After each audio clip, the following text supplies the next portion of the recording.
Connectez-vous.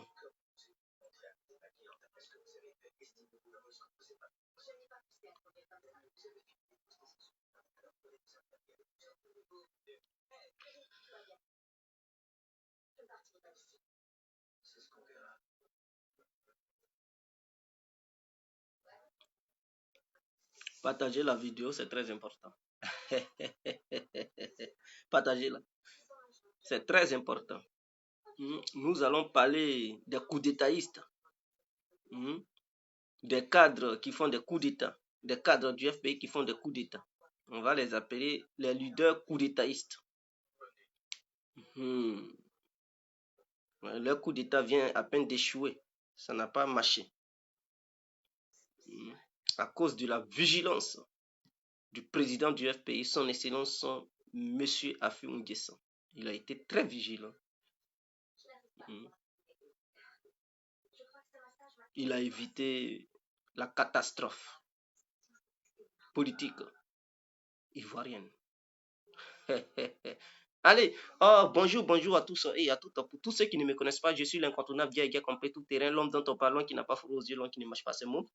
Vous pouvez aussi m'appeler l'homme n'est rien, gouverneur italien, docteur Modon, appelez-moi boum boum, laisse-moi mourir 5 heures plein droit, El Padrino, ou devant la vie. Alors nous voilà à nouveau devant cette caméra pour parler des leaders coutétaïstes du FPI. Et lui qui est au sommet s'appelle Laurent Gbagbo, l'ex-dictateur de la Côte d'Ivoire et actuel prisonnier de la CPI, résident précisément en Belgique. Voilà, et son collègue Assou Adou qui ont organisé un coup d'État constitutionnel pour pouvoir démettre Affi N'Guessan de ses fonctions. Mais grâce à la bravoure et la vigilance de son excellence, monsieur le président Affi N'Guessan, cela a été évité et cela a été un échec total. Et le président du FPI, son excellence, monsieur Pascal Affi N'Guessan, a permis au monde entier et aux Ivoiriens de voir le vrai visage de votre ex-dictateur et l'actuel président pour ne pas dire l'actuel prisonnier de la CPI qui réside précisément en Belgique. Tout le monde a vu, tout le monde sait qui est Laurent Gbagbo, tout le monde sait qui est Assou Adou. Ce ne sont pas des gens qui sont pour la paix. J'ai toujours répété ça. Laurent Gbagbo a berné les Ivoiriens. Il utilisait le mot paix pour se cacher derrière ça et essayer de montrer un autre visage. Il s'est toujours caché derrière le mot paix que les Blancs eux-mêmes ont inventé et ont mis en place. Il s'est toujours caché derrière ce mot pour cacher son vrai visage, sa vraie nature. Laurent Gbagbo a été une catastrophe que les Ivoiriens n'ont jamais connue dans l'histoire de leur pays. Ça a été un regret total.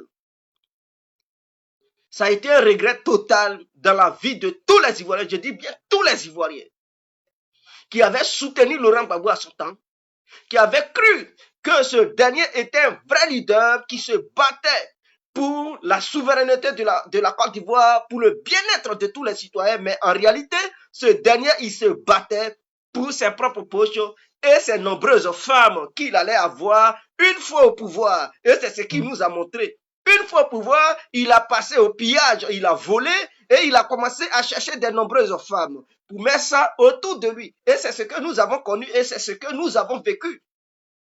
N'est-ce pas ces mêmes chaînes étrangères appelées France 24, RFI et consorts CNN et j'en passe, qui avaient proclamé les résultats présidentiels de la Côte d'Ivoire? N'est-ce pas ces mêmes membres du pays qui nous avaient dit que ces chaînes étaient des chaînes mensongères et que ces chaînes n'avaient pas le droit de proclamer les résultats présidentiels d'un pays et que ces chaînes n'avaient pas le droit de dire qui est le président et qui ne l'est pas. Et que ces chaînes n'avaient pas le droit de s'ingérer dans nos affaires politiques. Alors, RFI, là, c'est quelle chaîne aujourd'hui?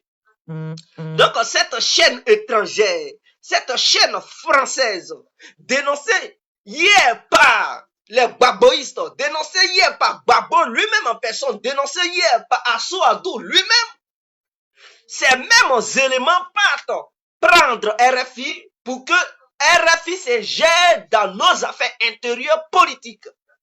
Là, comme c'est en leur faveur et que la chaîne allait parler en leur faveur, alors cette chaîne n'est plus une chaîne mensongère. Elle est bien. Et ce qu'elle allait dire, les Ivoiriens devraient accepter les propos ou bien voilà les dits venant de cette chaîne RFI. Mais comme c'était le cas de Ouattara, non, c'était pas une chaîne qui était légitime pour pouvoir proclamer les résultats ou bien pour pouvoir s'ingérer dans nos affaires politiques. D'autres me diront qu'il ne s'agit pas d'élection présidentielle. Il s'agit d'un parti politique et tout. Mes frères, il n'y a pas de différence entre élection présidentielle et un parti politique. Si tu as donné le biberon à un enfant, il faut savoir que quand il va grandir, tu vas aussi lui donner à manger. Donc, si la chaîne a le droit de s'ingérer dans un parti politique, les affaires d'un parti politique, cette même chaîne a aussi le droit de s'ingérer dans l'affaire d'une élection. Parce que ce sont les partis politiques qui partent aux élections et c'est de là-bas que vient le président. Donc, si une chaîne étrangère a le droit de trancher qui est le président d'un parti politique, cette même chaîne aussi doit se réserver le droit de dire qui est le président d'un pays. Est-ce que vous comprenez? Ingérence, c'est ingérence. Il n'y a pas petite ingérence et grande ingérence. Donc aujourd'hui, les membres du pays nous disent que la RFI, Radio France Inter, est une chaîne légitime et que tout ce qui vient de cette chaîne, les Ivoiriens doivent accepter ça. Ils ne doivent pas contester parce que c'est une chaîne que les membres du FPI, eux-mêmes, ils approuvent. Ils approuvent parce que personne ne peut venir dire le FPI n'a jamais aimé RFI. Si le FPI n'avait jamais aimé RFI, Assou Adou n'allait pas prendre un gros document, pour ne pas dire un roman, pour faire appel aux journalistes de la RFI pour les amener à l'hôtel où logeait AFI pour dire c'est monsieur le président, l'ex-dictateur et actuel prisonnier de la CPI qui a écrit cette note et qu'il faut la lire pour dire aux yeux du monde entier que tu n'es plus le président du FPI et que c'est Laurent Gbagbo qui est dorénavant le président du FPI et qu'il faut lui donner le levier pour qu'il puisse se sentir à l'aise. Vous comprenez, 2 poids 2 mesures. Ces gens-là, je dis, ce sont des gros menteurs. Gbagbo n'a jamais été un homme de paix en Côte d'Ivoire. Gbagbo n'a jamais été quelqu'un qui a posé l'exact. Ce sont les paroles. Mais dans le fond, il ne fait pas ce qu'il dit. Quand il dit asseyons-nous et discutons, et hier, ce qui s'est passé hier et avant-hier, est-ce que c'était une histoire d'asseyons-nous et discutons? C'était une histoire d'humilier AFI. C'est-à-dire cette humiliation. AFI, c'est quelqu'un qui a le sang-froid. C'est quelqu'un qui est doux. C'est quelqu'un qui est bien. C'est quelqu'un qui est gentil. C'est quelqu'un qui n'a pas un esprit de petitesse.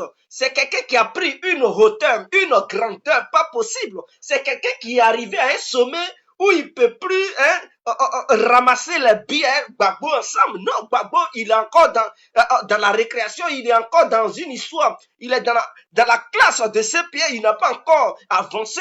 Donc, il pense qu'il va ramasser les billets ensemble avec AFI. AFI a déjà dépassé ça. AFI a grandi, il a fréquenté les plus puissants hommes politiques du monde. Il connaît le monde politique, il maîtrise la politique que Laurent Gbagbo. Laurent Gbagbo, ce n'est qu'un nom. Mais en réalité, dans sa tête, il n'est pas encore grand. Voilà le danger que court le FPI. Quand on dit asseyons-nous et discutons, qu'est-ce qui empêchait Laurent Gbagbo de croiser Afi N'Guessan face à face et lui dire Afi, voici les documents, c'est moi-même Gbagbo qui les ai écrits, je ne veux plus que tu sois le président du FPI. Donc on reconnaît cela.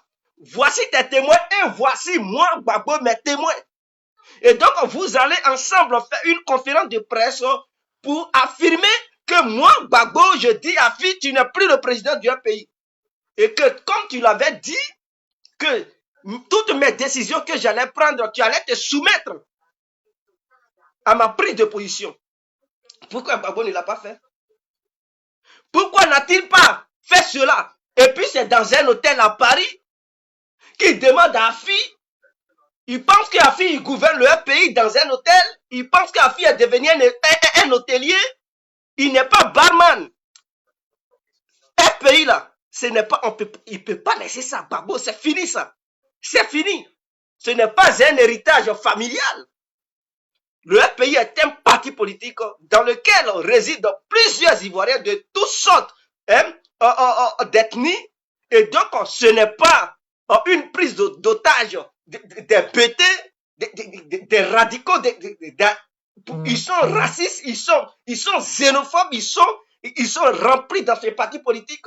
Tous ceux qui doivent gouverner ou bien être président, représenter ce parti, chez eux là, ces gens-là doivent quitter du côté des BT. Vous pensez que nous sommes dans un jeu?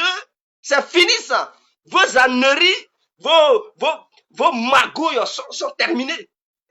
Qu'est-ce que cela coûtait quoi à Laurent Gbagbo de recevoir Afi? C'est un vieux qui n'a pas ses neurones en place.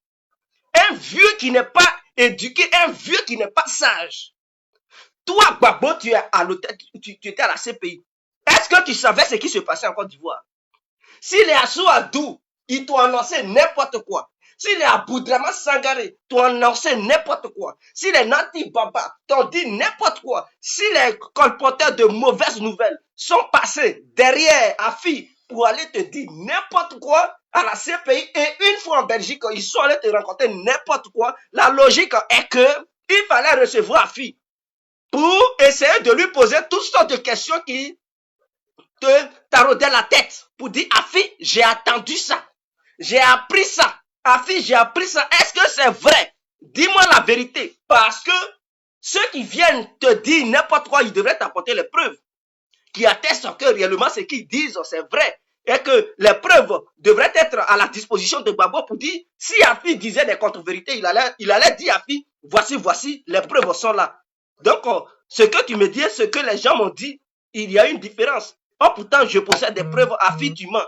Donc, sur cette base, je ne veux pas un menteur au devant de mon parti politique. Je ne veux pas quelqu'un qui a trahi Gbagbo, qui a trahi la lutte.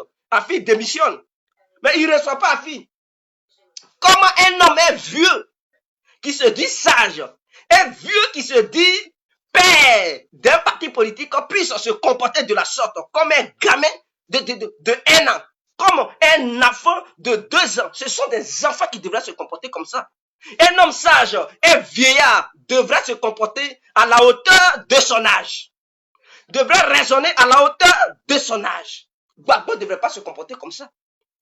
La philosophie dit, lorsqu'il y a un sujet sur le tableau, je prends un exemple. Est-ce que l'école dans sa mission d'éducation a été un échec? Question. Voilà le sujet et voilà le thème sur lequel les élèves doivent débattre. Il faut débattre sur 2 volets. Oui, d'abord, l'école dans sa mission d'éducation a été un échec. Tu donnes des arguments. Non, l'école dans sa mission d'éducation n'a pas été un échec. Et tu donnes des contre-arguments. Il y a 2 thèses. La thèse et l'antithèse. Dans les 2 thèses, il faudrait que tu argumentes dans chaque thèse pour convaincre celui qui va lire ton sujet. Excusez-moi.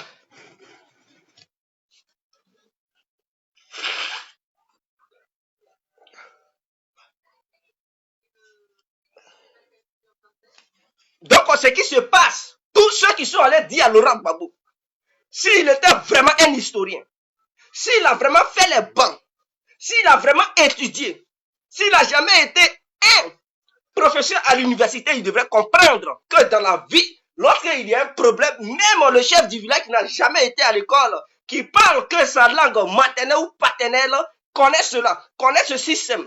Lorsqu'il y a une guerre, lorsqu'il y a un problème, lorsqu'il y a la mésentente entre 2 individus, la preuve, la logique dit qu'il faut écouter les 2 parties. Il ne faut pas prendre position. Même si ce que les gens viennent te dire, ça te fait mal. Même si ce que les gens viennent te dire, tu as mal, tu n'arrives pas à dormir, tu fais des cauchemars par rapport à leurs propos. La logique dit qu'il faut attraper ton cœur, c'est ton cœur, avale, oui, la firangue et l'autre qui trouve, avale ça et demande à l'autre camp de venir s'exprimer. N'est-ce pas Laurent Gbagbo qui demandait ça en 2010-2011? N'est-ce pas lui, quand les chaînes étrangères disaient que Ouattara avait gagné, qu'est-ce qu'il a dit? Il a dit, venez, on va faire le contact des voix. Ça veut dire quoi? Il demandait à ce qu'on écoute aussi le camp du FPI. Et qu'il ne fallait pas que les médias occidentaux et internationaux se fient à un seul camp pour dire qui a gagné, qui a perdu. Ils ont exigé ça en Côte d'Ivoire. Ils ont oublié ça. C'est ce qu'ils avaient demandé. C'est ce qu'ils avaient demandé. Et Laurent Gbagbo dit la démocratie doit marcher sur cette voie. On doit écouter les deux camps. En comptant, en écoutant l'autre camp, on doit compter pour voir qui a gagné, qui a perdu. Mais non, eux à leur tour, non, ils ont oublié ça. Cette démarche, ils ont oublié. C'est une démarche. C'est-à-dire, c'est là, ils devraient donner une leçon de morale aux gens. C'est là, ils devraient prouver aux gens que Laurent Gbagbo est réellement un démocrate. Il est vraiment sage et qu'il est à la hauteur de n'importe quel leader. Hein? Il est au-dessus plutôt de n'importe quel leader au sein du pays. Mais lui-même, il ne fait pas ça. C'est qu'il exige des autres. Lorsque c'est chaud sur lui, à son tour, lorsque c'est favorable à lui, il ne fait pas ça. Est-ce que vous comprenez? Laurent Gbagbo, vraiment, je n'arrive pas à comprendre. Il devrait recevoir Afi. C'était une bonne opportunité de recevoir Afi. Et demander à Afi, mais pendant que j'étais en prison là, qu'est-ce qui t'empêchait à ne pas me croiser? Pourquoi tout le monde est parti et puis toi, Afi, tu n'es pas parti à la CPI là-bas? Afi dira pourquoi il n'est pas parti. Et Laurent Gbagbo saura si c'est une manipulation ou bien c'est Afi qui refusait de venir. Et Afi lui dira, ah, mais le président, j'ai fait plusieurs demandes et c'est vous qui avez refusé que je vienne. Vous n'avez pas voulu de me recevoir. Et là, si au fond de Gbagbo, il sait qu'il n'a jamais interdit à Afi de venir lui rendre visite au sein de la CPI, il saura que, ah, donc, tous ceux qui rôdaient autour de lui, tous ceux qui disaient mal, parlaient mal d'Afi, donc c'était des menteurs. Et Afi lui dira, ah, mon président, voici mes différentes demandes que j'ai faites. Il donnera les différentes dates. Et là, Laurent Gbagbo saura que, ah, donc, Afi avait voulu me voir, mais les gens l'avaient empêché. Et donc, autour de moi, c'est qu'il y a des faux éléments qui ne veulent pas le bien du FPI et qui ne veulent pas aussi mon bien, qui ne veulent pas aussi le bien-être d'Afi. Et il comprendra. Il lui posera plusieurs autres questions. Et Afi apportera aussi ses arguments, des preuves. Et Laurent Gbagbo aussi apportera ses preuves. Et il comprendra mieux. Suite à ça, il pourra trancher. S'il n'est pas d'accord avec Afi, il dira à Afi, je ne veux plus que tu gouvernes le FPI. Ça, c'est à huis clos, ça se passe. Mais à la présence de tous les deux partis, de toutes les deux parties en fait, de toutes les deux parties, parti Gbagbo, parti Afi. Donc, Afi va partir à sa délégation, Gbagbo aussi, sa délégation sera présente. Mais il ne l'a pas fait. Il ne l'a pas fait. Un démocrate, il demande à l'autre, fais une déclaration à l'hôtel. N'est-ce pas ce même hôtel qui avait causé le problème en Côte d'Ivoire, hôtel du Golfe? Maintenant, toi, Gbagbo, maintenant, c'est à l'hôtel. Tu demandes aux gens de faire proclamation qui doit être président, qui ne doit pas être président. Ah, ok, donc la contagion t'a eu. C'est dans l'hôtel maintenant. Tu veux maintenant tricher à Alassane. Parce que depuis l'hôtel, il a tout contrôlé, il a verrouillé tout sur toi. Maintenant, toi, tu veux tout contrôler depuis ta résidence et créer des problèmes aux gens depuis dans des hôtels. Vous voyez, ce que vous avez dénoncé hier, c'est ce que vous faites aujourd'hui. C'est malheureux de votre part. Gbagbo n'a pas été grand et il a dessus des milliers d'Ivoiriens. Je dis ça aujourd'hui pour que tous ceux qui sont les pro-Gbagbo, qui se disent go, qui, si lui-même il est sur les réseaux sociaux, Gbagbo il regarde les vidéos. Il regarde Facebook en ce moment. Sa femme Nati Baba a des comptes. Il prend, il regarde. Donc Gbagbo, les gens ils sont dessus de toi parce que tu t'es comporté comme un enfant. Tu t'es comporté comme un enfant. Afi s'est déplacé. C'est parce qu'il a toujours ton respect. Si c'est quelqu'un d'autre, il allait dire je ne bouge pas. S'il dit bouge pas, tu vas faire quoi, Babou? Si Afi ne bougeait pas de la Côte d'Ivoire pour venir à ta rencontre, tu allais faire quoi, Afi? Rien. Tu n'allais rien faire. Mais pourquoi as-tu accepté que tes gens disent à Afi de venir te croiser? Afi a accepté. Il a payé son billet d'avion parce qu'il a de la considération pour toi. Je ne peux pas te vouvoyer. Parce que la manière dont tu t'es comporté, tu ne mérites plus le vouvoiement. Tu mérites le tutoiement. Je veux te tutoyer. C'est clair. Donc, Afi a payé son billet d'avion pour venir spécialement. C'est lorsqu'on respecte quelqu'un qu'on le fait. C'est comme une femme qui habite à l'autre bout du monde. Et vous vous draguez. Lorsque vous êtes d'accord, elle paye son billet d'avion pour venir te voir. Une femme ne peut pas le faire si elle n'a pas de l'estime pour toi, si elle n'a pas de sentiment pour toi, si elle n'est pas amoureuse. Tu ne verras aucune femme payer un billet d'avion, se déplacer pour aller voir un homme de l'autre bout du monde, si cette dernière n'a pas de sentiment pour l'homme. C'est lorsque elle adore l'homme, lorsque elle aime l'homme, c'est là elle prend son argent pour payer son billet d'avion et elle trouve l'homme là-bas. Elle ne sait même pas si l'homme va lui rembourser son argent ou pas. Mais elle part quand même. Elle sait que si l'argent n'est pas remboursé, le plus important, elle a vu l'homme pour qui son cœur battait très fort. Et les deux se sont touchés, les deux se sont vus, les deux ont communiqué. Les deux ont mangé ensemble. Au moins, ça apaise son cœur, ça lui fait du bien au sein de sa tête. Et elle est calme, elle est tranquille, elle est heureuse. Un jour, elle pourra avoir l'argent qu'elle a pris pour payer son billet d'avion. Tôt ou tard, ce n'est pas pressé. Donc, si la fille a pris son argent pour payer son billet d'avion, se déplacer à 6000 km, sachant bel et bien que l'avion n'est plus garanti plutôt. Ce n'est pas un moyen de transport rassurant. Parce que dans l'histoire d'avion, tout peut arriver. Les crashs, les moteurs tombent en cours de route, tout peut arriver. N'importe qui peut perdre sa vie en étant dans un avion. Rien n'est garanti. Dans un mois, dans le même jour, ou bien dans 2 jours successifs, il y a eu 2 crashs dans ce monde-là.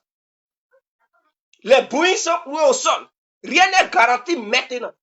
Un avion qui était Côte d'Ivoire pour Paris, le moteur était tombé en cours de route. Et ce dernier s'était retourné. Donc, Laurent Gbagbo, si un homme pose un acte comme ça, à cause de toi, tu dois être reconnaissant en ce dernier. Tu ne dois pas le dénigrer, tu ne dois pas le bannir, tu ne dois pas l'humilier comme ça. Non, Afi mérite au moins un respect. Il mérite un respect. Tu as humilié les Bogadoudou, ils sont morts. Tu as humilié beaucoup qui sont morts à cause de toi. Tu n'as jamais fait un deuil national pour ces gens-là. Jamais. Tu t'es jamais déplacé pour ces familles de ces gens. Pour dire que tu allais à côté et que tu ressentais la douleur que ces familles ressentaient. Jamais de ta vie. Tu n'avais jamais pris en charge les enfants de ces gens-là qui avaient perdu la vie à cause de Gbagbo. Tu n'avais jamais fait ça pendant que tu régnais. Tu avais tous les moyens de le faire. Tu ne l'as pas fait. Tu n'as jamais été reconnaissant à ceux qui t'ont aidé. Tous ceux qui ont perdu leur vie au nom du pays n'ont jamais reçu un membre du pays devant leur porte pour dire votre fils ou bien vos enfants qui sont morts à cause de notre combat, alors on est de leur côté. Et donc, nous décrétons un deuil national au nom de toutes ces victimes. Personne ne l'a jamais fait au sein du pays. Parce que vous êtes tous ingrats. Vous êtes des malhonnêtes. Vous n'êtes pas reconnaissants. Vous êtes une bande d'idiots. Voilà ce que vous êtes.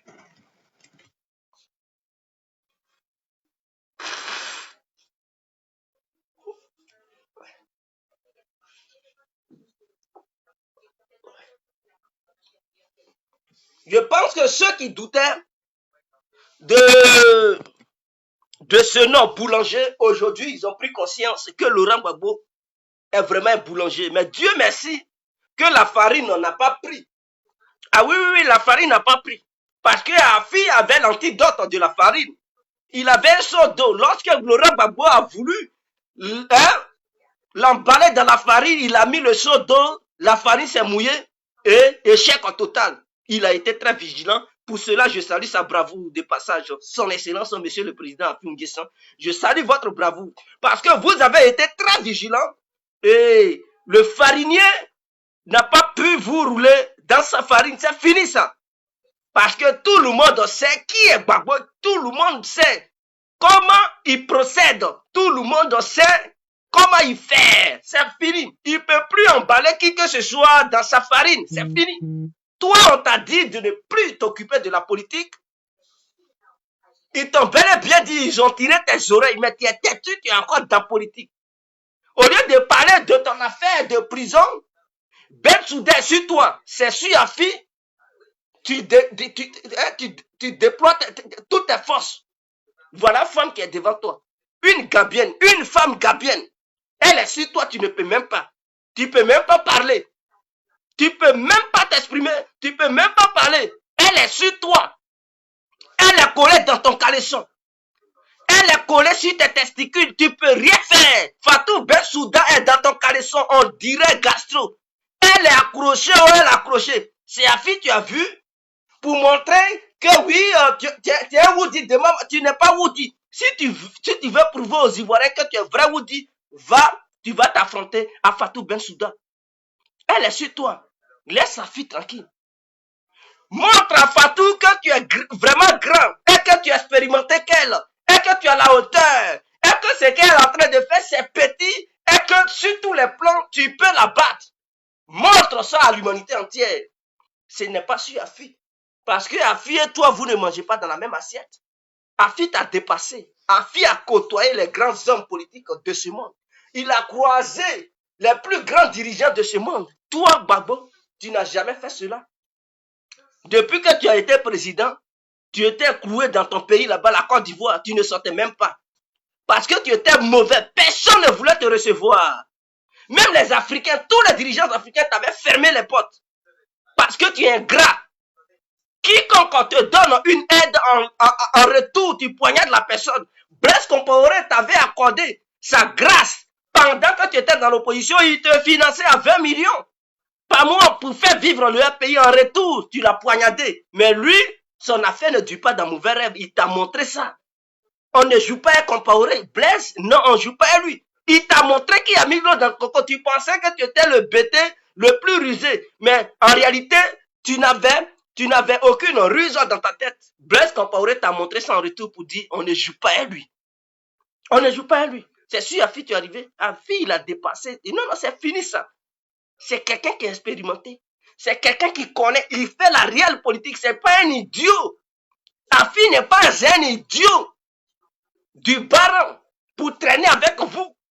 Si vous voulez rester là, dans vos bêtises, dans vos guéguerres, qui va contrôler le pays, c'est fini. Afi vise comment faire pour donner une meilleure situation de vie aux Ivoiriens. Voilà son projet. Voici sa vision. Pendant ce temps, vous êtes dans une logique qui va contrôler le pays. Toi encore, Gbagbo, voilà comment on disait que tu es un manipulateur. C'est pas toi qui avais dit que tu n'allais plus jamais lutter poste du président du pays avec Afi et que tu n'allais pas te diminuer.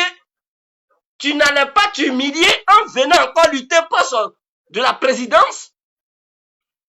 Et que toi, tu étais déjà président de la République quand tu ne peux plus encore descendre. N'est-ce pas toi qui avais dit ça aux Ivoiriens en Côte d'Ivoire? Maintenant, tu te dédies. Ah, j'avais dit ça, mais je n'ai plus dit ça. Voilà un homme. On te voit, Gbagbo, on te voit, on te regarde. Et tu dis, ah, vous n'avez pas dit c'est Alassane qui ment. Et Alassane, c'est un menteur. Mogosigno, mais votre Gbagbo est un gros menteur. C'est lui qui avait dit aux Ivoiriens qui n'allait plus lutter pour du pays, de la gouvernance du pays, le poste de la présidence du pays avec Afi. Et que lui, il était déjà à une autre dimension et qu'il n'allait plus se rabaisser en luttant ce poste. Mais aujourd'hui, Laurent Gbagbo, il lutte ce poste. Il lutte ce poste avec Afi. Il n'a même pas honte. C'est-à-dire, toutes les procédures démocratiques, il viole tout. Il est devenu Donald Trump du pays. Il viole tout, il ne respecte plus rien.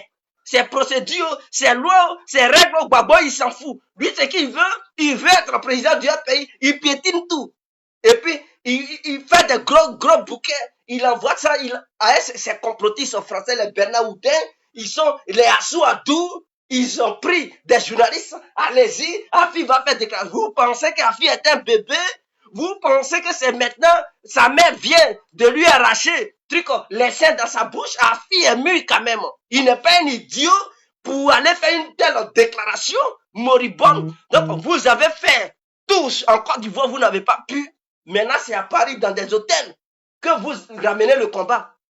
C'est dans des hôtels, vous signez, vous écrivez des longs bouquets, je ne sais pas, des romans, vous donnez ça à Afi. Comme c'est vous qui lui donnez son souffle de vie, il n'a qu'à utiliser, lui, son souffle, sa respiration, pour vous lire vos idioties, pour annoncer ça au monde entier. Mais attendez, est-ce que vous comprenez même? Est-ce que vous raisonnez quand même?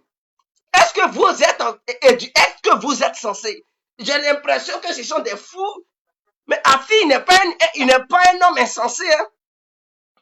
C'est un homme sensé qui est là. Donc, il est trop cultivé pour tomber dans votre piège.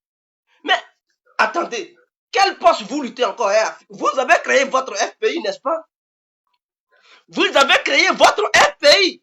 Vous dites que Afi n'est plus le président du FPI, mais pourquoi vous écrivez encore des bouquins pour dire il n'a qu'à libérer le tablier pour que Gbagbo se sente à l'aise? Ah, donc Gbagbo ne se sent pas à l'aise à cause d'Afi. Ce n'est pas Afi qui l'empêche de se sentir à l'aise, hein, c'est Bensouda. Si votre Gbagbo ne se sent pas à l'aise, ce n'est pas Afi, hein, c'est Bensouda. Ce n'est pas en étant président du pays qui pourra sortir de la prison. Il était président de la Côte d'Ivoire et puis ils l'ont amené à la CPI. Cela n'a pas empêché Bensouda et Ocampo de l'amener à la CPI. Étant président de la Côte d'Ivoire, ils l'ont arraché là-bas. Dans son bunker, on dit va à la CPI, va être logé là-bas. Ce n'est pas le bunker, c'est à la CPI qui est ton nouveau domicile. Cela ne les a pas empêchés. Ce n'est pas en étant président du pays qu'ils vont dire, bon, comme il est président du pays, on ne va pas l'enlever. Vous mentez, hein. Attendez, est-ce que vous comprenez même? Quelqu'un qui était président, cela ne les a pas empêchés, ils l'ont pris qu'on dirait un aigle qui vole un poussin. C'est en étant président du pays qui vont le libérer. Ne cherchez pas autre moyen, ne cherchez pas d'autres voies et moyens et restez là, disant Gbagbo, il veut être président du pays. Vous rigolez quoi? Et qu'il veut se sentir à l'aise. Faut libérer la plateforme. Faut quitter là-bas, Gbagbo va se sentir. Ce n'est pas Afi qui empêche Gbagbo de se sentir. C'est Fatou Bensouda. C'est elle qui empêche Laurent Gbagbo de se sentir à l'aise. Donc, allez-y, dis à la Gambienne, Madame Fatou Bensouda, s'il te plaît, ou bien s'il vous plaît, quittez dans le caleçon de Gbagbo un peu. Il va bander un peu. Il va se sentir homme. Parce que là, il n'est pas homme. Parce que là, il ne se sent pas à l'aise. Parce que là, il n'est pas dans ses mouvements. Parce que là, il ne sait pas comment faire. Allez-y, demandez pardon à Fatou Bensouda. C'est elle qui est la solution de Gbagbo. Ce n'est pas Afi. Donc, arrêtez vos conneries là. À un moment donné, je pense que les membres du pays, hein, la partie décidente au sein du pays doit comprendre que ce n'est pas dans des hôtels qu'on fait des déclarations. C'est fini ça. C'est fini. C'est ce que vous avez reproché à d'autres que vous-même, vous faites. Vous comprenez comment les gens peuvent vous prendre au sérieux? Comment est-ce que les gens peuvent vous prendre au sérieux? C'est quel combat vous menez dans le truc? C'est dans l'hôtel maintenant, vous faites votre combat de souveraineté. Non, le Laurent Gbagbo ne peut jamais accepter que sa lutte qu'il a menée pendant des siècles soit bafouée par Afi.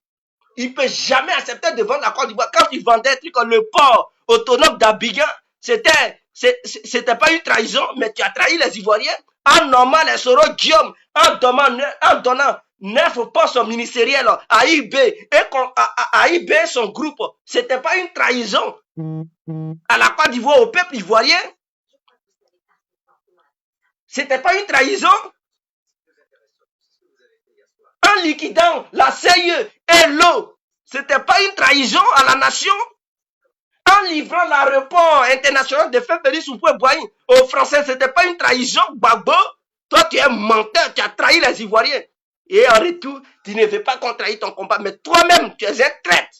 Tu as trahi toute une population en confiant les élections présidentielles à Soro Diom. Ce n'était pas une traîtrise, ce n'était pas une trahison à la nation.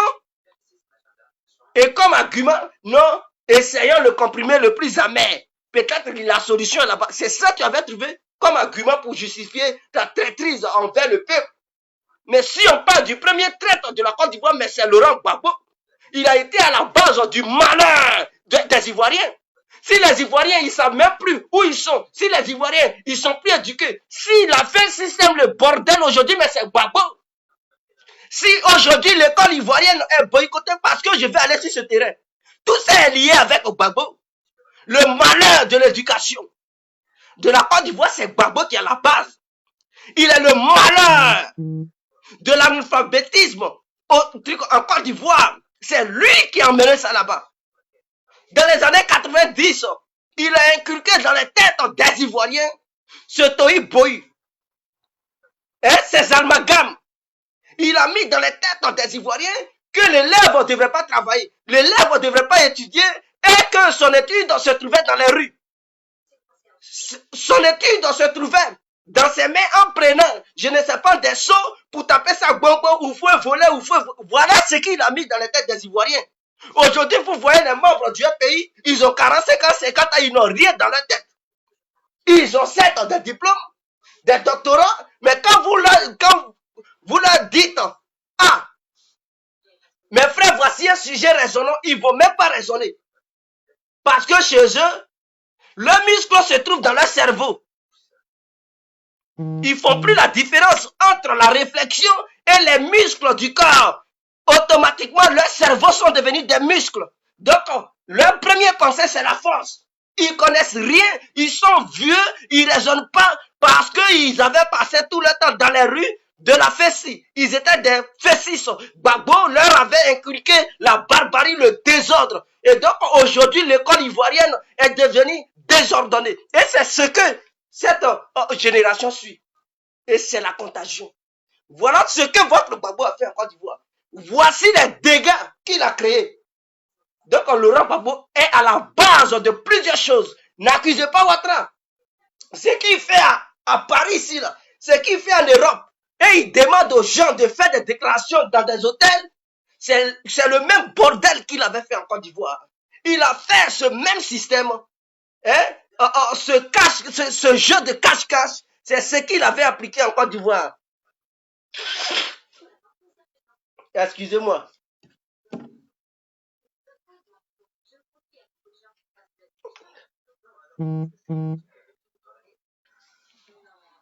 Voilà, c'est ce que Laurent Gbagbo est. Il n'a jamais été démocrate. La violence, Laurent Gbagbo, la violence même en Côte d'Ivoire est quittée à l'ouest. Je dis bien la violence en Côte d'Ivoire est quittée à l'ouest. Ce sont les gens de l'ouest qui ont apporté ce qu'on appelle violence en Côte d'Ivoire. Donc, c'est héréditaire. Si tous les Ivoiriens sont Ivoiriens, et que tous ceux qui sont sur les 322 462 km sont Ivoiriens, alors si une partie de la Côte d'Ivoire habitée par certains peuples ivoiriens applique la violence, cette violence va contaminer le reste des habitants de la Côte d'Ivoire. Eux aussi vont devenir violents. Donc si, avec le temps, ils deviennent violents, n'accusons pas cela. Reconnaissons tous que nous avons été violents dans le passé et que la violence est née à l'ouest. Est-ce que vous comprenez? Et cette mentalité des élèves, des étudiants de Côte d'Ivoire, c'est Laurent Gbagbo qui a mené ça. La fessie, le désordre. C'est Laurent Gbagbo qui a mis la politique au sein de l'éducation. Il n'a pas pu faire la différence entre éducation et politique. Pour lui, tous les moyens étaient bien pour faire partie Bédier. Tous les moyens étaient bien pour faire partie Houphouët. Et il a mis la politique dans l'éducation. Aujourd'hui, mais les gens ont grandi avec les membres de la fessie, Les anciens élèves qui avaient mis leurs enfants à l'école, mais ils ont éduqué leurs enfants sur cette base de la logique baboïste. Donc aujourd'hui, ne soyons pas étonnés de voir les élèves d'aujourd'hui en train d'appliquer la même stratégie que les parents qui régnaient sous les babos, ou bien pendant que Laurent Gbagbo était dans l'opposition, de la manière qu'il régnait, mais c'est de la même manière, leurs enfants aussi, ils procèdent. Donc, si vous cherchez le malheur et le désordre qu'il y a aujourd'hui en Côte d'Ivoire, cherchez le FPI et Gbagbo. Ils ont été toujours comme ça. Le membres du FPI, voici leur démarche. Voici des gens qui ont détruit la Côte d'Ivoire. Les membres du FPI ont détruit la Côte d'Ivoire et pour leader Gbagbo. Voici c'est ceux qui ont détruit le pouvoir. Aujourd'hui, Afi, il revient. Il prend les rênes des choses. Il veut faire la vraie politique. Il veut rééduquer les membres du pays. Il veut leur montrer quel chemin suivre. Ben, vraiment, c'est pire. C'est grave. C'est catastrophique. C'est inexplicable. Ah oui. C'est-à-dire, on peut même pas expliquer cela. Il y a un doom. C'est-à-dire, un barrage devant eux. Ils comprennent pas. Ils voient pas. Soyez philosophe parce qu'un philosophe, c'est celui qui arrache le mur avec le griffe. Un jour, prenez vos cerveaux et enlevez les muscles dans vos cerveaux parce que vos réflexions égalent la force. Enlevez les muscles dans vos cerveaux et mettez à la place des muscles qui se trouvent dans vos têtes, mettez la raison, la logique, l'observation, les analyses et les conclusions, afin de prendre des décisions. C'est très important.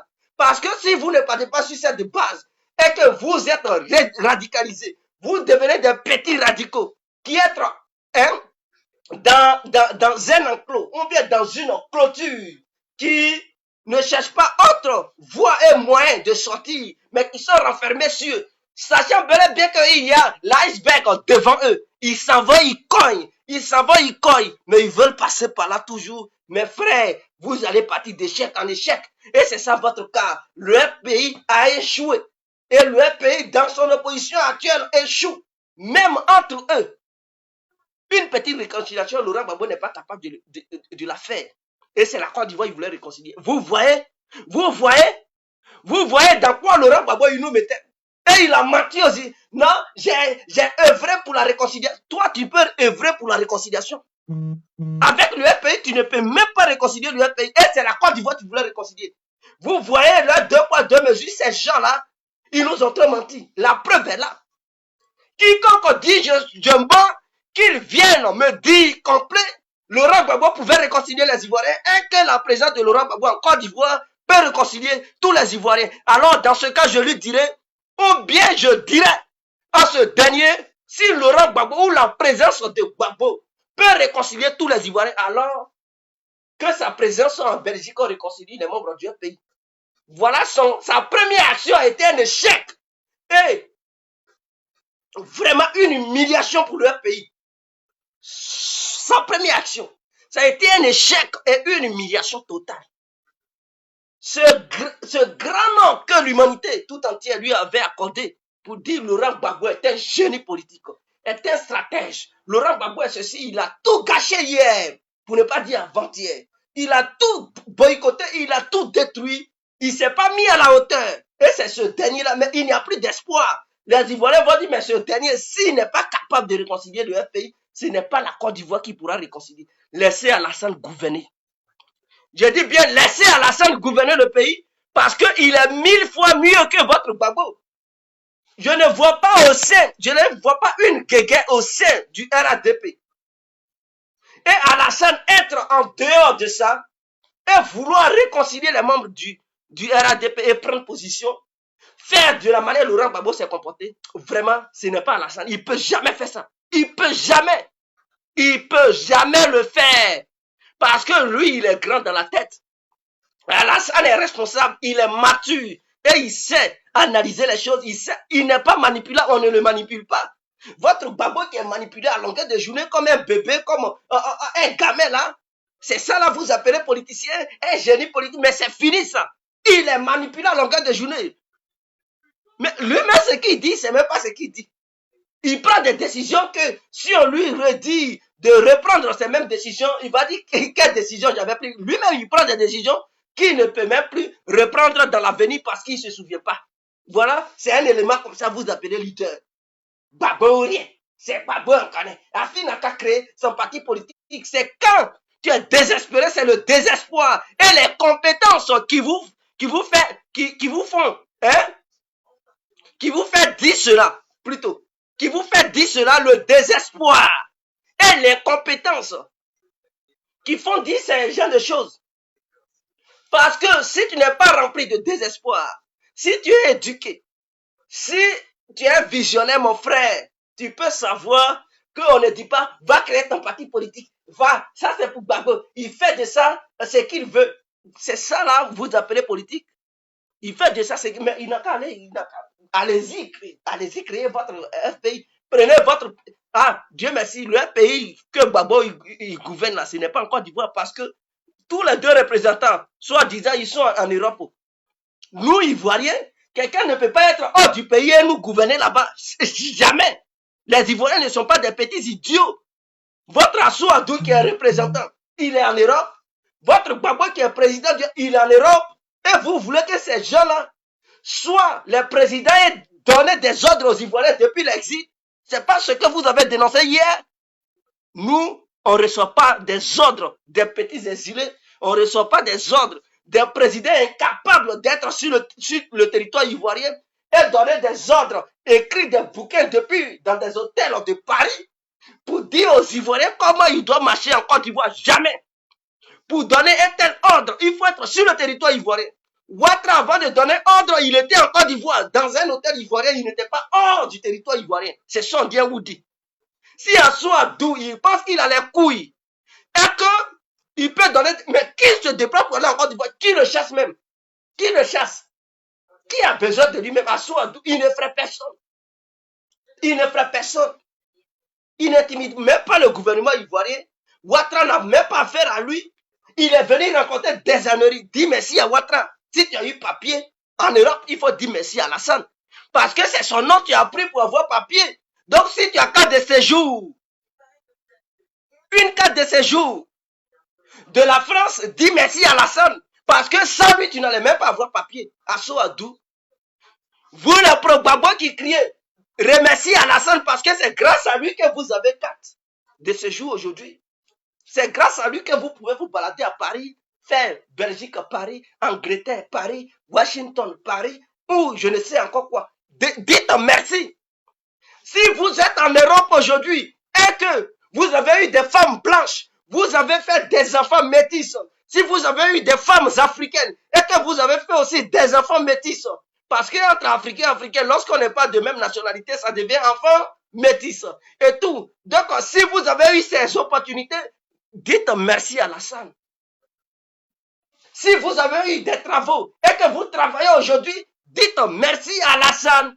Parce qu'à un moment donné, il vous a arrangé. C'est grâce à son nom que vous êtes ce que vous êtes. Ce n'est pas votre Babo. Ce n'est pas le boulanger de la Belgique. Ce n'est pas le boulanger de la CPI. Ce n'est pas l'ex-dictateur boulanger de la Côte d'Ivoire qui vous a permis à être comme ça. C'est grâce à Alassane. Donc, reconnaissez la bravoure d'Alassane. Il vous a aidé sur plusieurs plans.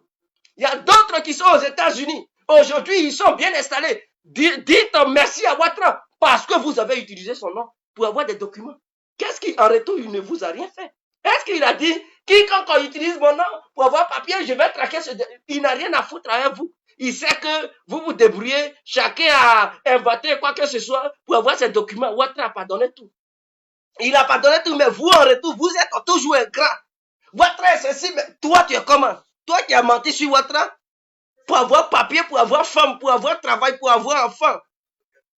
Il t'a permis de pouvoir construire une petite maison au pays. Parce que si tu ne sortais pas, si tu étais sous l'air, Babo, tu n'allais même pas construire une maison. Est-ce que tu gagnais même 50 000 francs par mois? Tout ce qu'ils mettaient dans vos têtes, c'était les casses, les grèves, les marches. Quelqu'un qui est au pouvoir, qui se comporte comme un opposant, c'est du jamais vu dans l'histoire de l'humanité. Il fallait Babo pour se comporter ainsi. Si tu étais en Côte d'Ivoire, tu allais avoir cette opportunité. D'autres, je ne sais plus comme truc, ils posent des trucs, mais dites merci à Ouattara. Parce que sans Alassane, tu n'allais pas te trouver aux États-Unis. Sans la science, tu n'allais pas même te retrouver en Europe. Sans la science, tu n'allais pas être en Chine. Sans la science, tu n'allais pas être hors du pays pour avoir certaines opportunités. Allah vous a sauvé. Votre Gbagbo a fait quoi?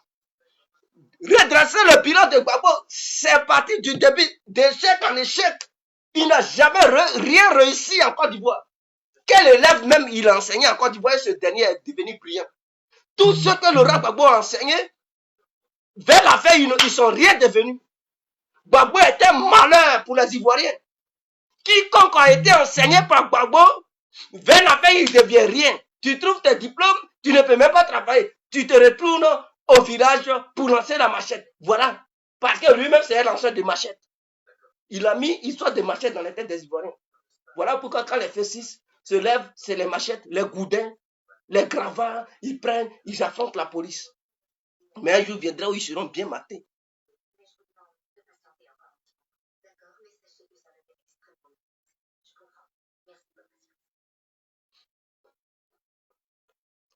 Est-ce que vous comprenez? Donc voilà un peu la situation. Je sais que beaucoup vont m'insulter, mais c'est la vérité. Donc on respectait Alassane et reconnaissez la faiblesse et l'incompétence de votre Gbagbo. Maintenant, j'aimerais dire à votre première, soi-disant dame appelée Simone et Yves Gbagbo, qui est en Côte d'Ivoire, qui est devenue évangélique, qui est devenue une prophétesse. Madame, j'aimerais vous dire un mot. Vous savez, ne vous cachez pas derrière la religion pour voiler un peu votre mauvais esprit que vous possédez. Est-ce que vous comprenez? Parce que j'ai l'impression que vous vous cachez derrière la religion pour mentir aux Ivoiriens. Une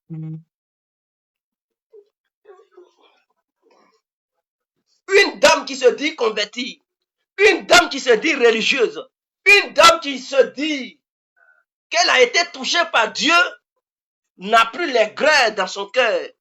Non, elle ne peut plus se comporter de la manière vous, Simone Gbagbo, vous vous comportez. Je vous vois un peu, parce que vous êtes femme. Elle ne se comporte pas comme ça. Vous venez mentir aux gens. Vous passez d'église en église.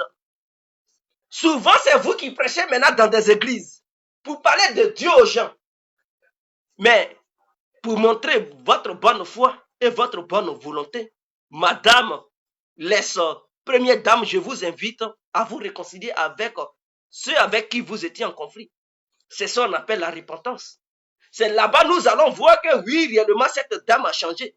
Et qu'aujourd'hui, elle a le courage de serrer les mains à ceux avec qui elle était en conflit. Mais vous n'avez pas encore fait cela. On ne vous a même pas encore vu serrer la main d'Afi. Jamais. Vous n'avez même pas encore serré la main de Dominique Ouattara. Serrer la main à Alassane. Serrer la main à Bédier. Rien du tout. Et pendant ce temps, vous êtes là mentir au peuple. Comme quoi, le peuple n'a qu'à pardonner. Dieu est là. Mais est-ce que Dieu vous a demandé d'être hypocrite? Est-ce que c'est ce que votre Dieu vous enseigne? Si c'est ce Dieu que vous adorez vraiment, personne ne peut accepter votre Dieu. Parce que le Dieu que les autres adorent demande le pardon, la repentance. Il dit il faut pardonner. Et si vous-même vous êtes devenu truc, d'autres viendront me dire, mais les autres, pourquoi ils ne viennent pas? Mais lorsque tu te donnes à Dieu, lorsque tu fais truc, mais tu dois te faire petit ou petite. C'est toi qui dois aller vers les autres pour prouver réellement que vraiment Dieu il t'utilise. Mais non, cette dame n'est pas prête à le faire. Parce que c'est la haine qui est remplie en elle. Elle a peur qu'Alassane la livre à Ben Souda. Donc elle est obligée de mentir, se cacher derrière la religion pour faire croire aux gens que non, elle a été convertie au christianisme. Ou bien elle a été touchée par le bon Dieu des chrétiens. Mais en réalité, c'est une hypocrite. En réalité, elle n'a jamais été touchée par Dieu. En réalité, c'est une femme qui est remplie je ne sais pas, de mauvaises idées. Elle est remplie des grains. C'est une femme qui est dangereuse. Elle est dangereuse. Donc, on fait très attention. Vous, les fidèles, vous, les fidèles, qui vous mettez devant Simone Gbagbo pour prêcher sur vous, pour vous évangéliser, je dis faites très attention. Parce que celle-là, elle est dangereuse.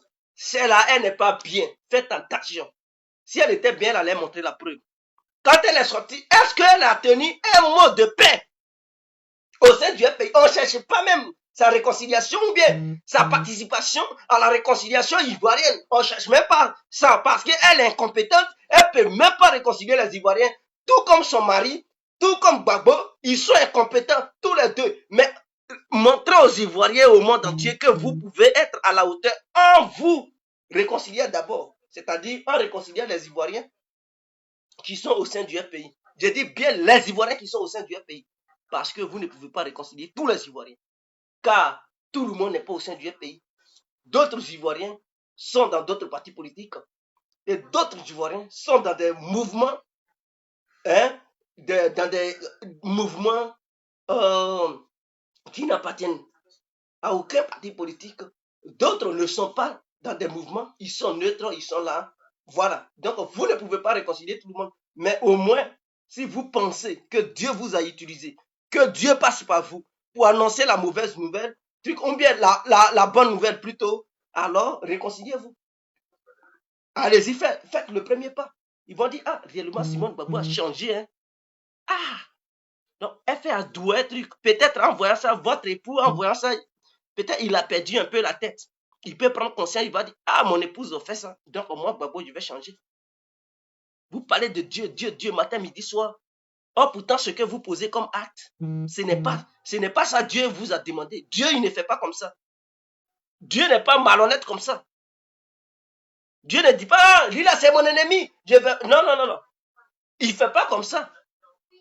Mais pourtant, c'est ce que vous faites. C'est ce que vous faites à Simone Gbagbo. Afi a demandé plusieurs fois à vous croiser, vous avez rejeté sa demande. Or, pourtant, vous ne cessez pas de dire aux Ivoiriens que Dieu vous utilise. Dieu m'a dit, c'est à vous, Dieu parlait maintenant, vous êtes devenu Makoso.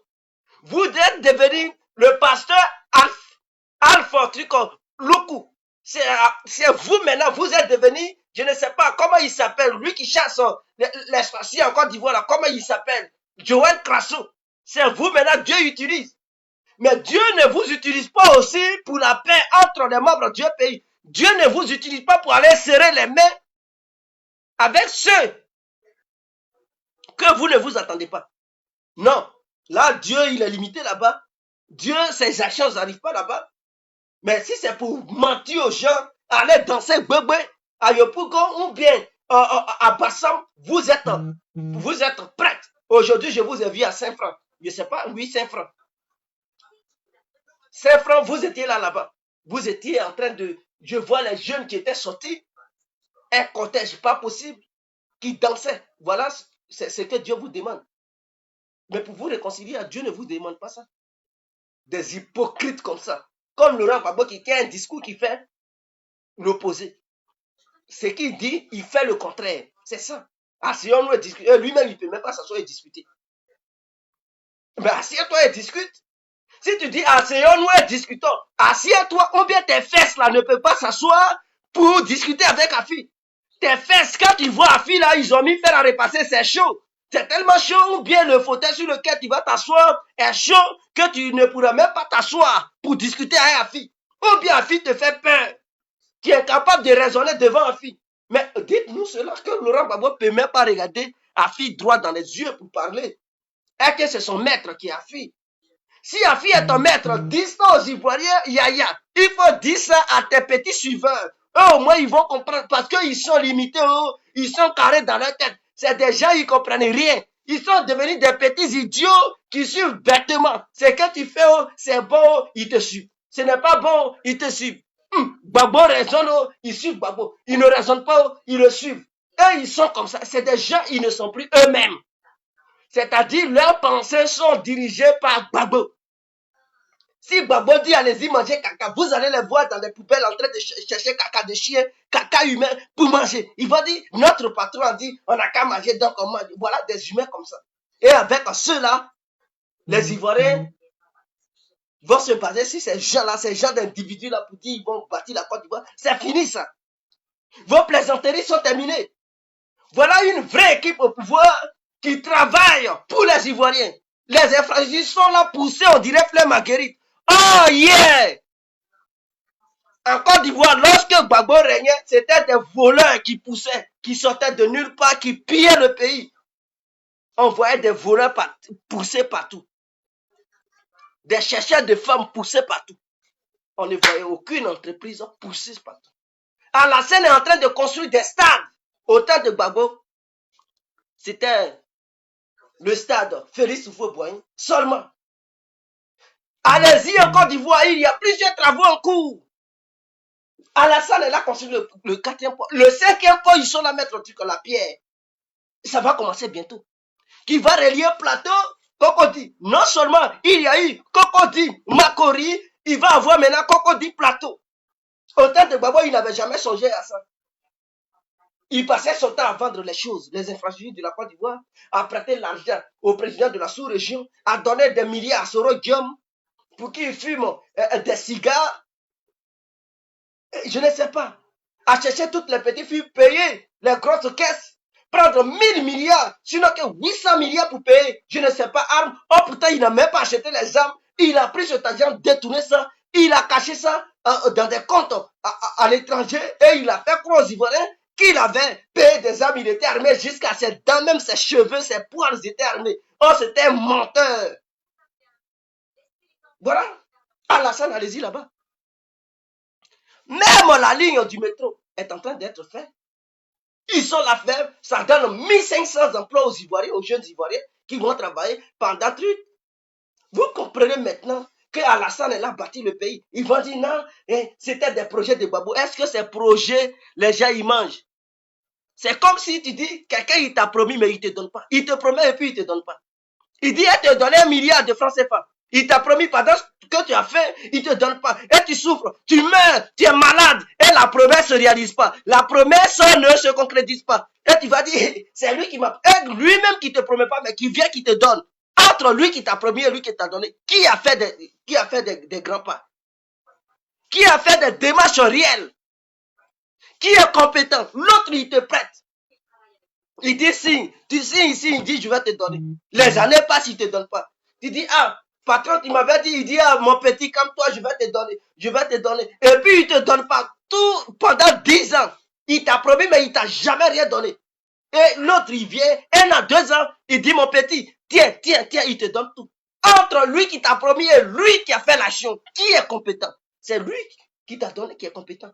Parce que lui qui t'a donné, il peut te permettre aussi à toi de réaliser aussi tes rêves. Sinon, si le monde était seulement promesse, sans suivi d'action, mais qui allait faire quoi que ce soit?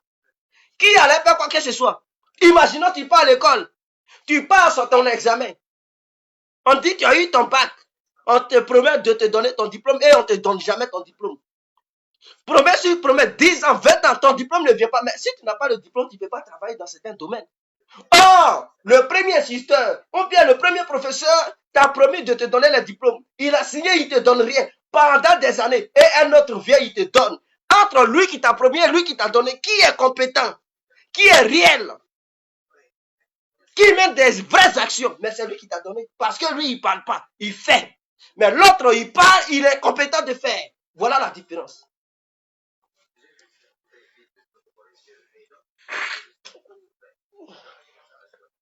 Donc,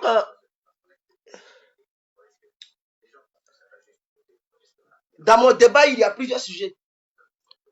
Il y a plusieurs sujets que j'aborde ce soir. Gbagbo, il promet, il ne fait jamais. C'est-à-dire, c'est un gueulard. C'est un manipulateur, c'est un boulanger. Il a promis aux Ivoiriens pendant 10 ans, il n'a rien fait. Il a promis la paix, il n'a même pas apporté la paix aux Ivoiriens. Il a promis de donner la vraie indépendance, il n'a pas donné la vraie indépendance. Il a promis de développer la Côte d'Ivoire, il n'a jamais développé la Côte d'Ivoire. Il a promis de sécuriser les Ivoiriens. Il n'a jamais sécurisé la Côte d'Ivoire. Il a promis de garantir les sociétés ivoiriennes. Et il a tout vendu. C'est-à-dire, quand il dit, il fait le contraire. Ou bien même souvent, il ne pose aucun acte. Et il est là, il gueule, il gueule.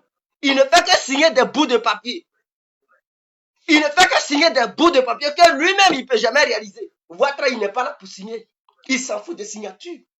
Ouattara, il regarde le terrain, il dit, je fais. Et vous voyez, quand il dit aujourd'hui, je fais, demain, il est en train de faire. C'est ça la différence entre un beau parleur et quelqu'un qui met des actions. Voilà ce qui est la vérité. On fait le pont qui relie Makori à Cocody. C'était le plan de Gbagbo avait réalisé ça? Non. Est-ce qu'il avait réalisé? Non. Il avait promis aux Ivoiriens, oui. Est-ce qu'il a réalisé? Non. Il a menti aux Ivoiriens. C'est ça qu'on appelle le mensonge. Quand tu dis à un enfant, je m'en vais en voyage, à mon retour, je t'amène un pain. Tu as mis ça dans l'oreille de l'enfant. Tu reviens, tu n'amènes pas le pain. Ah, tonton, et mon père, tu dis, hey, petit, j'ai oublié. Attends, la prochaine fois, tu pars, tu n'amènes pas le pain. Ah, j'ai oublié. Et puis, il y a un autre qui part, il ramène le pain. Tu vas dire, non, ça c'était mon idée. C'est moi qui avais promis ça au petit. Mais est-ce que tu avais donné ça au petit? Non. Mais lui qui a donné au petit, il n'a pas promis, mais il a donné. Entre vous deux là, qui est concret, qui est bon? Mais c'est lui qui a donné. Et lui, il parle pas. Il ne fait pas des fausses promesses. Quand c'est-à-dire, il parle même pas, il s'en va, il paye, il donne. Tu as un problème. Quelqu'un dit, je vais t'aider. Tu comptes sur lui. Tes problèmes perdus. C'est-à-dire, ça ne fait que s'abattre sur toi. Tu sais même plus. Tu as envie de te mettre une corde au cou pour te tuer parce que les problèmes sont assez. Et il te promet, il dit, mon petit, t'inquiète, je vais te donner, voici un papier, il faut écrire.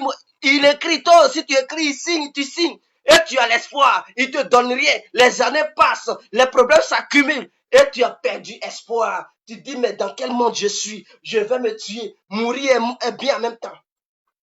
Et un autre, il vient, il te promet rien. Et il te donne. Il te donne. Il dit, mon petit, voilà, tiens, sauve-toi, sors dans ce problème. Petit, prends, va régler tes problèmes. Entre lui qui t'a promis, lui qui t'a donné là, qui est réel? Qui est capable de faire quoi? Qui est capable de te sauver? Mais c'est lui qui t'a donné. L'autre, c'est un beau parleur. Il promet, il ne fout rien. C'est un menteur. Un parleur qui ne fout rien, qui ne réalise pas ses promesses, c'est un menteur. Donc, votre Gbagbo est un menteur. Voilà la différence entre Alassane et votre Gbagbo. Ouattara, il ment pas. Quand il dit, c'est-à-dire, il dit même pas et puis il fait. Et quand il dit, maintenant même, il est pressé même, il fait. Gbagbo, il dit, il fait jamais. C'est un menteur. C'est un menteur. Donc, on reconnaissait la compétence de Alassane. Voilà la reconnaissance envers Alassane. Il est là fait des merveilles. Quand il fait ceci, c'était le projet. Mais votre Gbagbo avait fait ça. Quelqu'un qui promet qu'il ne vaut rien, qui est incompétent sur tous les plans. Ouattara dit, je sécurise la Côte. Il a sécurisé. Est-ce que tu peux aller déstabiliser ça? Tu ne peux pas, mon frère. Il a dit, il a fait. Gbagbo a dit, il a fait. Jamais. Il a dit, il n'a fait que parler. Est-ce qu'il a sécurisé? Rien. Zéro. Il a menti. Il dit, il allait faire le pont qui allait relier Makori Cocody. Est-ce qu'il l'a fait? Non. On dit non, c'était ses projets. Les fonds étaient, pendant 10 ans, les fonds étaient où? Est-ce qu'il a fait? Non, il n'a pas fait. C'est un menteur. Il a menti aux Ivoiriens. Laurent Gbagbo avait dit, il allait donner la vraie indépendance. Est-ce qu'il a donné? Non, au contraire, il a tout vendu. C'est un menteur. Laurent Gbagbo avait promis de mettre, de développer l'autoroute d'Abidjan jusqu'au nord à Korogo. Est-ce qu'il a fait? Il ne l'a même pas terminé. Il a fait une petite partie d'Abidjan fresque à Yamoussoukro. Pendant 10 ans, Abidjan, Yamoussoukro, ça fait même combien de kilomètres même? Au moins, si c'est trop là, c'est au moins, ça fait 10 kilomètres. 10 ans, il a butimé 10 kilomètres. Est-ce que, mais il a menti aux Ivoiriens. Donc, pour bitumer 20 kilomètres, il lui fallait au moins 20 ans. Voilà quelqu'un. Ouattara, il n'a pas attendu 10 ans pour bitumer des milliers de routes. Pont de Jacquesville, il dit, il a fait, non, il a mis des petits piliers, il a laissé, il a menti aux gens de Jacquesville. Et aujourd'hui, je vois certaines incongruités, certains éléments, certaines incongruités, je vois certains éléments qui suivent Gbagbo bêtement. Pourtant, il vous a menti, il vous avait promis un pont flamboyant et il n'a même pas réalisé. Il a mis des petits piliers, des petits pieds là-dedans dans l'eau, dans la lagune, et puis il a abandonné. Mais vous devez le traiter de menteur.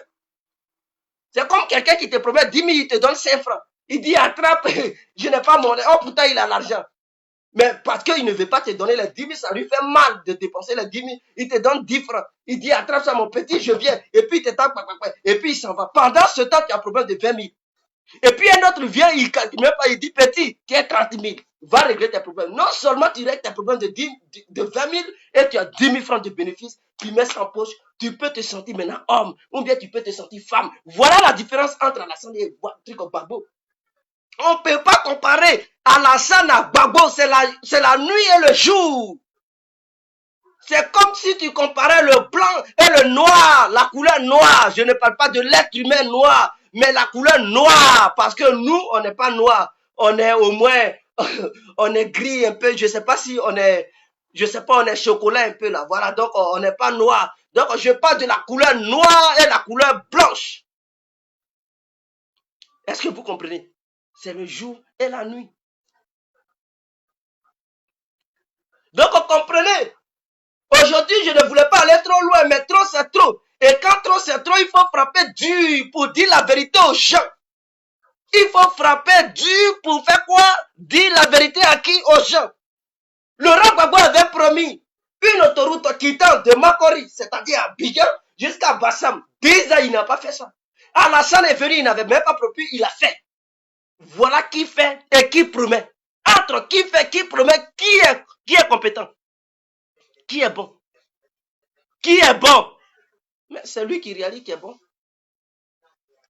C'est comme toi, ta mère au village, tu promets à ta maman, maman, je vais te construire une villa. Elle signe, tu signes. À chaque fois, tu ne construis même pas la villa. Oh, pourtant, c'est toi qui as mené l'idée de la villa. Mais tu ne fais rien pour la mère.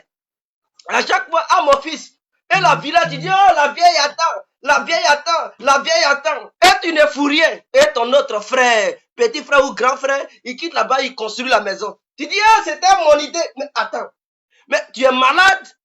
Ton idée, mais est-ce que tu as réalisé? Est-ce que tu as construit la villa pour la vieille? Non. Et l'autre qui n'avait pas l'idée, il a construit. Entre toi et l'autre qui est compétent, mais c'est lui qui a réalisé. La vieille sera très heureuse de voir son fils construire une maison pour qu'elle puisse dormir confortablement. Et lorsqu'il va pleuvoir, donc elle sera très fière de son fils qui a réalisé cela. Elle va dire, lui là, il ne promet pas, il fait. C'est mon cœur. C'est tout. C'est comme toi et ton ami garçon, vous êtes sur un terrain, une femme, vous êtes là draguer une femme. La fille, elle a un problème. Les deux mecs jouent sur le même terrain.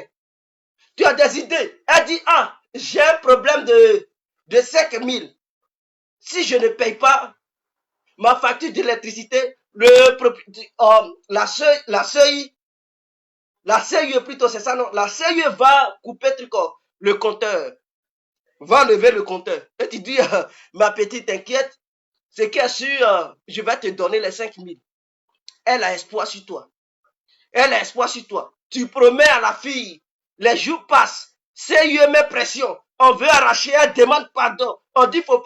Et puis les personnes repartent pour dire, ah, si tu ne fais pas ça jusqu'à le mois prochain, machin, on coupe tout, tu vas dormir dans l'obscurité. Pendant ce temps, la fille, elle a un nouveau-né, elle ne sait pas comment faire. Et tu promets, mon frère. Et tu ne fous rien. La fille, à un moment donné, elle dit, mais lui là, il joue à moi. C'est un menteur, c'est un manipulateur. Et un autre mec vient. Le même jour, la fille pleure. Même jour, il n'a même pas encore enlevé Caresson, il ne connaît même pas encore la fille. Mais dès qu'elle dit, ah, mon frère, vraiment, on ne se connaît pas. C'est notre première rencontre. Mais j'ai un souci. Il ne faut pas prendre ça mal. Mais le problème est que je dois 5 000.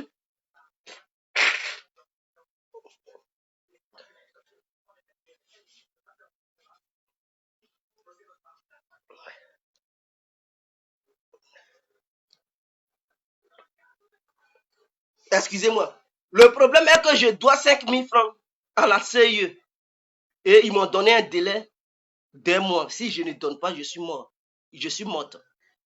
Il dit, oh, ma soeur, ou bien ma fille, ou bien, Ma puce, bijou, comment t'inquiète, histoire de 5 000, ce n'est rien. Je te donne ça avant de partir. Et tu prends la fille, vous partez manger et tout. Vous causez et tout. Avant de partir, tu dis, tiens, 10 000, prends 5 000, donne à la CIE, les 15 000 francs, mets ça sur toi. Et tu pars. Entre lui qui vient de poser l'acte et toi qui promets, entre toi et l'autre, elle va faire confiance à qui? Elle va faire confiance. Mais tu as sauvé la fille à cause de toi qui vient de poser l'acte. On ne pourra plus enlever son compteur. Mais l'autre qui promet, si elle regardait les promesses, mon frère, ou bien mes frères et sœurs, non seulement ils allaient arracher son compteur, et ils n'allaient toujours pas donner les 5 000. En réalité, c'est un menteur. Il était là, menti à la fille, il était là, manipuler la fille. Et c'est comme ça, Laurent Gbagbo était là, manipuler les Ivoiriens, il était là, menti aux Ivoiriens. Donc c'est un manipulateur, un menteur. Et Ouattara, il dit la vérité. Ouattara, il pose des actes. Ouattara, il fait ce qui est bien. Et Ouattara arrange les Ivoiriens. Il ne parle pas pour parler, il fait pour satisfaire. Et quand il pose l'acte, tout le monde est content. C'est ça la différence entre Alassane et Gbagbo. En Côte d'Ivoire, il y avait 200 bus au temps de Gbagbo. Aujourd'hui, il y a 1500. C'est-à-dire les bus ont triplé, quadruplé, je ne sais même pas, multiplié par un certain nombre. Ouattara a payé les bus parce qu'il se soucie du déplacement des Ivoiriens. Il sait que le transport en commun est très important parce que les Ivoiriens n'ont pas assez de moyens et il faut mettre des bus à leur disposition. Bientôt, il y aura des bus hors d'Abidjan, c'est-à-dire les autres villes lointaines auront aussi à leur disposition des bus pour permettre aux élèves et aux simples citoyens de se déplacer en bus. C'est très important. Et la Côte d'Ivoire va se développer ainsi. Les bus vont quitter bientôt. Il y aura des bus à Abidjan, mais en dehors d'Abidjan, il y aura aussi des bus. Et c'est comme ça va développer la Côte d'Ivoire. Est-ce que Gbagbo avait ses idées? Est-ce que Gbagbo avait posé ses actes? Un menteur, il ne fait que pas. Je vois le dos. Je vois le dos du nageur. Mais qui t'a dit tu vois pas le dos? Tu vois le dos. C'est pas ça qui nous intéresse. On voulait la sécurité. Tu as menti. Tu vois le dos, c'est toi.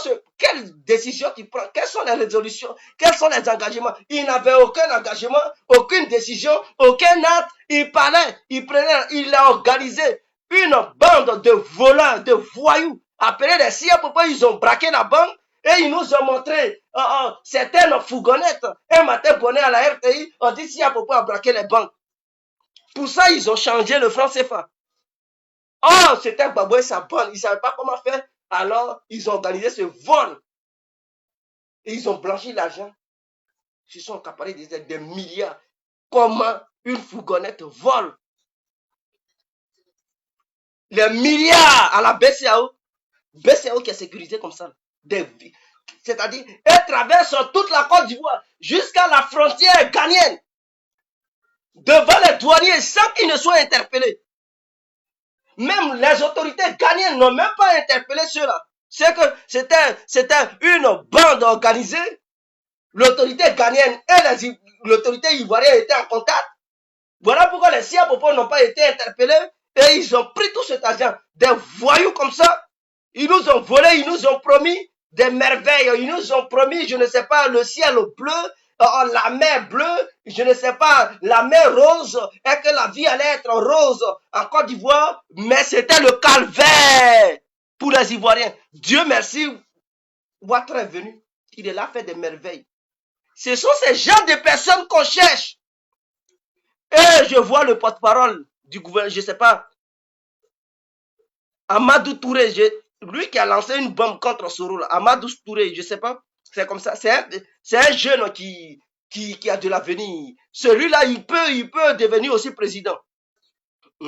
Il peut devenir président, il peut même remplacer Alassane. Il est frais, il est jeune, il est intelligent. Lui, oui, je le vois. Ahmed Bakayoko et lui là, je pense que ces deux-là, ils sont bien pour.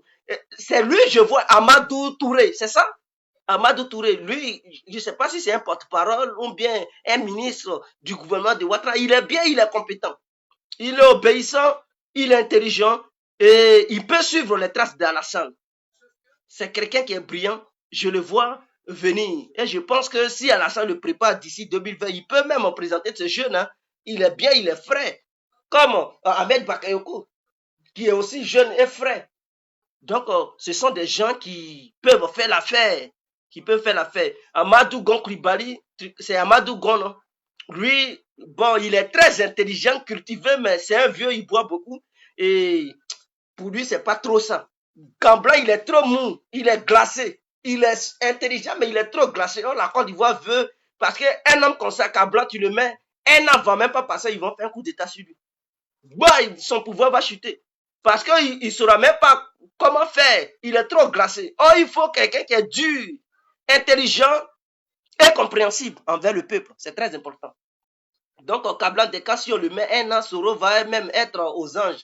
Parce qu'il va réussir un petit coup d'état. Bah, les membres du FPI, des incompétents, ils vont être chaud, ils vont faire un coup d'état. Bédier même, il risque de faire un coup d'état. S'il met Alassane, mais je ne sais pas, Kablan Deka, ça sera truc. Il est intelligent, mais il ne peut pas trop diriger le pays parce qu'il est glacé, il est mou. Il est trop mou. Donc, au Kablan Deka n'est pas bien placé. Vous comprenez? Et je pense que Ahmed Bakayoko ou Amadou Touré, c'est Amadou Touré, le jeune là. Le jeune qui avait eu un problème, Peter, on dit il avait financé Peter là, ce jeune, Mamadou Touré, ou bien Amadou Touré, quelque chose comme ça. Il est très bien, c'est un jeune qui est compétent, qui peut faire l'affaire, il peut gouverner le pays, hein. Avec son âge, il peut, ça sera l'histoire de la Côte d'Ivoire, le plus jeune président de la Côte d'Ivoire. En dehors d'Oufoué, bien sûr, parce que Oufoué, il avait pris le pouvoir lorsqu'il était dans les vingtaines, hein, les vingtaines d'années. Mais je pense que ce jeune, il peut encore faire l'affaire. Il peut faire l'affaire s'il est bien formé. D'ici un an, il peut gouverner parce qu'il a du caractère, il est intelligent et il est cool. Il est cool. Donc, c'était l'incontournable bien compris. Je demande aux membres du RADP de voir ce côté-là. Le jeune, il a de l'avenir. C'est quelqu'un qui est très bien. Il est frais, il est intelligent, il a du caractère. C'est pas quelqu'un qui va se laisser berner. Je pense que c'est un bon pion sur lequel le RADP devrait jouer en 2020. Ce jeune, je le vois. Il est jeune, il est mature. Et il est frais. C'est lui qui peut être même la nouvelle génération. De la manière où Ouattara, il répète, nouvelle génération. Ça peut être celui-là ou Ahmed Bakayoko. Mais celui-là, je pense qu'il est encore bien placé.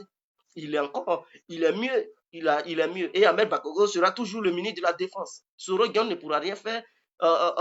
Les membres du FPI ne pourront rien faire. Ahmed, il est bon pour ministre de la Défense pour mater toutes sortes de rébellions. Quiconque aura un esprit rebelle vouloir renverser le gouvernement sera maté par l'équipe d'Ahmed Bakayoko. Et lui, il est bon pour être ministre de la Défense. Ça, c'est le rôle d'Ahmed Bakayoko. Maintenant, président de la République, le petit Mamadou Touré, c'est un Mamadou Touré, non? Il est bon pour être président. Il est très bien, il est frais, il a de la compétence, il a la hauteur. Non, Ahmed Bakayoko, il est bon pour être président, ministre de la Défense. Lui, ça, c'est son poste clé pour veiller sur la sécurité des Ivoiriens parce que ce domaine, il est très fort, il est très bon. Ministre de la Défense et être maire d'Abobo, toujours. Il est très bien pour faire...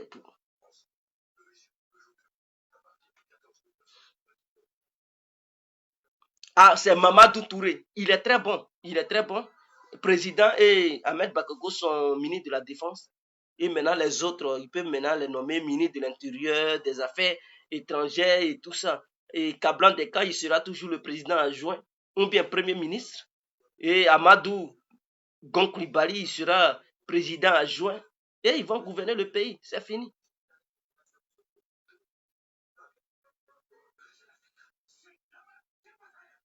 Mamadou Touré, ouais.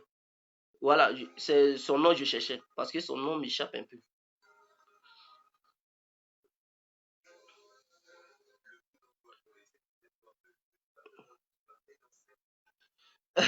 D'autres, ils ne comprennent rien. Mais c'est entre lui et Macron qui est vieux. Il est âgé que Macron, ce jeune.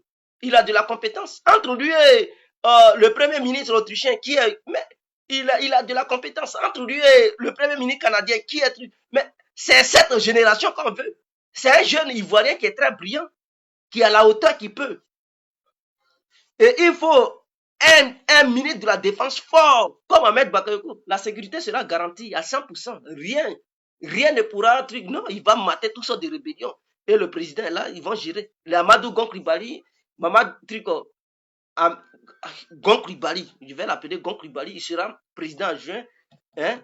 Et puis, comment il s'appelle? Kablan, il sera premier ministre. C'est lui qui va faire le gouvernement. Il va faire un gouvernement qui va gouverner. Voilà. Et cette équipe va aller Ouattara leur donner des conseils comment faire. Voilà comment faire pour gouverner la Côte d'Ivoire. Ce n'est pas de la comédie. C'est ça le vrai jeu. C'est ça la vraie truc. Et ce jeune, je fais confiance à ce jeune. Je pense qu'il est bien placé pour être le bon pion. C'est la nouvelle génération. Il est frais. Et ça, c'est ce qu'on appelle nouvelle génération. C'est ce qu'on appelle nouvelle génération. Donc, je pense que c'est clair. Si vous, au sein du pays, vous voulez toujours garder des vieux comme Gbagbo qui n'ont rien foutu en Côte d'Ivoire, qui peuvent rien foutre en Côte d'Ivoire, qui ne vont rien apporter en Côte d'Ivoire, si vous les léchez, comme je ne sais pas, mes frères, au RADP là, ils vont mettre un jeune, Mamadou Touré. Ce jeune, il est frais. Ce n'est pas un vieux qui a perdu ses neurones. Ce n'est pas un vieux qui a un cerveau coagulé. S'il vous plaît, ce jeune, c'est un espoir pour les Ivoiriens. C'est un jeune comme ça, il faut mettre au pouvoir. Et un ministre de caractère très fort, comme Ahmed Bakayoko, pour être ministre de la Défense. C'est clair. La défense et l'intérieur, s'il y a deux hommes forts, puissants, la sécurité est garantie à 100%. Le reste là, ce n'est que le cerveau qui fait maintenant. C'est-à-dire comment faire pour développer le pays, c'est le cerveau. Il faut des gens puissants, deux gars durs, défense et intérieur, sécurité est garantie. Personne ne peut déstabiliser le pays encore. On ne joue pas à ces deux postes-là. C'est ça qui est la vraie souveraineté sécuritaire de la Côte d'Ivoire. On ne joue pas, on ne donne pas ça à n'importe qui. Et ça c'est réservé à Ahmed Bakayoko et un autre ministre dur de caractère. Et au sommet là-bas, Mamadou Touré, il gouverne. Il est bien, je pense que Alassane, c'est un bon pion en fait. Je vois ce jeune brillant qui, vraiment, il peut faire quelque chose. On ne gouverne pas seul. Étant président, Alassane peut lui donner des idées. Que faire? Qu'est-ce qu'il faut? Il peut lui donner des conseils. C'est comme ça on dirige. Le président des conseillers. Et son ex-mentor peut être aussi son conseiller. S'il a un problème, des difficultés, il peut l'appeler. Qu'est-ce que je dois faire? Il lui donne des conseils et puis il fait. C'est comme ça on dirige un pays. Vous pensez que Gbagbo, c'est lui qui un vieux qui ne peut plus rien faire. Vous êtes accroché à lui, pensant que c'est lui qui va tout faire. Mes frères, vous avez tiré à terre. Votre Gbagbo là, c'est fini ça. On veut une nouvelle génération. On ne veut pas des rebelles comme Soro qui est nul, qui lui a un esprit de guerre. Comment tuer, mais développer là, il connaît rien. Le petit là, il est 1000 fois mieux que Soro. Il n'a jamais tué Ivoirien. Le petit, Mamadou Touré là, il n'a jamais sali ses mains. Il n'a jamais tué un Ivoirien. Il n'a jamais posé un acte qui puisse vraiment faire fâcher les Ivoiriens. Il a été toujours honnête, humble, visionnaire. Il a toujours exécuté les ordres qu'on lui a donnés. Il a toujours fait remplir ses tâches. Et donc, c'est quelqu'un qui remplit toutes les conditions pour devenir président en Côte d'Ivoire. Et il peut être présidentiable en 2020. Voilà quelqu'un, voilà un bon pion. Donc, je demande au président de la République de réfléchir sur ça. De vraiment réfléchir sur ça. Et c'est un bon pion. Il peut faire l'affaire. Il peut faire l'affaire. Il peut diriger le pays. Il peut diriger le pays. Poutine, c'est comme ça, il était jeune et puis il a dirigé la Russie. C'est pas Poutine que vous voyez aujourd'hui là. Dans les années 99, il était encore jeune. Et puis il a pris la Russie. Voilà pourquoi la Russie est devenue grande aujourd'hui. Puissante. C'est le jeune Poutine là qui a relevé ça. Donc Mamadou Touré, le jeune Mamadou Touré va relever la Côte d'Ivoire encore. Il va amener ça encore au sommet. Ce qu'Alassane a fait, c'est petit. Lui là, quand il va prendre ça, il va amener ça encore au sommet. Il va encore montrer des merveilles. Mais toujours en coopération avec Alassane, en prenant des conseils chez Alassane. C'est tout. La femme d'Alassane est là, elle peut donner des conseils. Alassane est là, il peut donner des conseils. Et il y a des vieux au sein du RADP qui peuvent apporter leurs expériences. Et le petit, il dirige. C'est comme ça en fait. C'est une équipe qui gagne.